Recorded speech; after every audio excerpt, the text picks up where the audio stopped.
আপনি জিনকে আঘাত করেছেন, জিন সাপ হয়ে যাচ্ছে, জিন সাপের সুরত ধরে যাচ্ছে, আপনি জিনের শরীরে একটি আঘাত করলেন, এই সাপটা আপনি মারতে পারলেন না, অথবা সাপটাকে আপনি মেরে ফেললেন।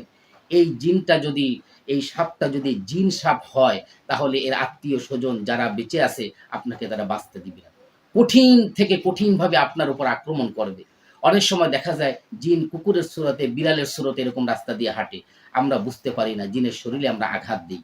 তো এই সমস্ত কারণে শুধু তাই নয়, জিন সামান্য একটা ইঁদুরের সুরাতেও এরকম জিন চলাফেরা করতে পারে। কিছুদিন, কয়েকদিন আগে আমার কাছে একটি রোগী এসেছে, ভয়ঙ্কর জিনের আক্রমণ। এই রোগীটাকে কোনো কবিরাজ তার শরীর থেকেই ছাড়াতে পারতেছে না। আমার কাছে যখনই আসছে আমি তাকে হাজির করলাম। আমি তাকে হাজির করে বললাম, "তুমি এই মেয়েটাকে কষ্ট দিচ্ছ কেন? তার কারণটা কি?" তখন সে বলতেছে, "হুজুর, আমি আমার আমার এক বোন টিকটিকি হয়ে মাদ্রাসার ভিতরে হাঁটতেছে। সেই টিকটিকিটা ও মেরেছে। এই টিকটিকিটা ছিল আমার বোন। তো এই কারণে আমার বোনের প্রতিশোধ নেওয়ার জন্য আমি ওকে কষ্ট দিতেছি। আমাকে কেউ ছাড়াতে পারবে না।" তো আলহামদুলিল্লাহ, আল্লাহর শুকরিয়া। আল্লাহর শুকরিয়া, আপনাদের দোয়ার বরকতে ভয়ঙ্কর জিনটাও আমি তার শরীর থেকে ছাড়িয়ে দিয়েছি।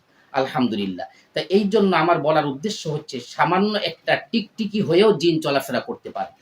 এইজন্য যেকোনো টিকটিকি হোক, ইঁদুর হোক, বিড়াল হোক, কুকুর হোক, তারপরে সাপ হোক, আমরা খালি খামোকা অপ্রয়োজনে আমরা কোনো প্রাণীর গায়ে আমরা আঘাত করব না।